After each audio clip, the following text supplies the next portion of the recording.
Hi friends, beetroot carrot fry ఈ విధంగా try చేయండి. టేస్ట్ అయితే చాలా బాగుంటుందండి. ముందుగా బీట్రూట్ క్యారెట్ పొట్టు తీసుకొని సన్నగా కట్ చేసుకొని పెట్టుకుందామండి.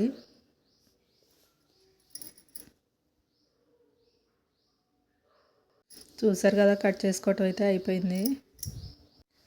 ఇప్పుడు ఒక కళాయి తీసుకొని స్టవ్ ఆన్ చేసుకుందాము. ఇప్పుడు 2 టేబుల్ స్పూన్ ఆయిల్ వేసుకొని ఆయిల్ హీట్ అయ్యాక పోపు దినుసులు, ఆనియన్, పచ్చిమిర్చి వేసుకుందామండి. ఆనియన్, పచ్చిమిర్చి కొంచెం వేగాక కరివేపాకు, 1/2 టీ స్పూన్ పసుపు వేసుకొని కలుపుకుందామండి.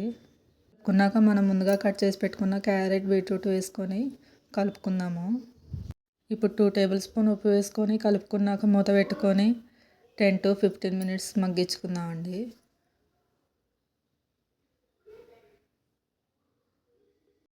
ఇప్పుడు మూత తీసుకొని మొత్తం ఒకసారి కలుపుకుందామండి.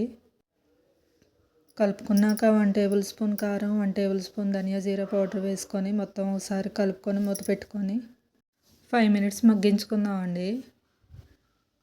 ఇప్పుడు 1 టేబుల్ స్పూన్ నువ్వుల పౌడర్ వేసుకొని కలుపుకుందామండి.